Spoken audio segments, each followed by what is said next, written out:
SSC 2024 যারা আজকে board পরীক্ষা দিয়ে এসেছো, ঢাকা বোর্ড পরীক্ষা কৃষি শিক্ষা পরীক্ষা দিয়ে এসেছো, তোমাদের এমসিকিউ গুলা 25টা এমসিকিউ মিলানোর পরে কমেন্টে জানিয়ে দিবা কার কয়টি হয়েছে। তো শিক্ষার্থী বন্ধুরা চলো আমরা দেখি। 1 নম্বরের উত্তর হবে 7 থেকে 8.5। এরপরটা হবে 4, ভূমিক্ষয় কত প্রকার? বৃষ্টিপাত জনিত ভূমিক্ষয় হলো 4 প্রকার। এরপর 3 নাম্বারটা হবে 4 নাম্বার। এরপরে দেখো 4 নাম্বার আলু। এরপরে দেখো 5 নাম্বার হবে পাহাড়ি বন। তারপর 6 নাম্বার হবে হ্যাঁ কাতলা। এরপরে দেখো 7 নাম্বার হবে নিমজ্জিত। আচ্ছা, পরবর্তীতে দেখো এগুলা কিন্তু আমাদের সাজেশন থেকে হুবহু কমন আছে। যারা আমাদের সাজেশন ফলো করে নাই, সাজেশন গুলা দেখে নিতে পারো। প্রত্যেক পরীক্ষার সাজেশন আমরা দিয়ে থাকি।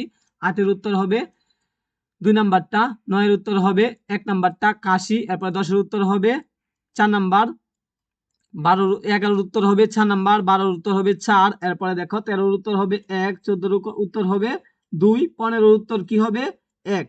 এই দুইটা সঠিক, এই জন্য উত্তর হয়েছে 1। এরপরে দেখো নিচের কোনটি? এটার উত্তর হবে 1 নাম্বারটা। তারপরেরটা হবে বিধান 57। এরপরেরটা দেখো হ্যাঁ পাবদা মাছ। এরপরেরটা দেখো 19 নাম্বার চাতক। 20 নাম্বার হয়েছে 3 নাম্বার ভুট্টা বুল।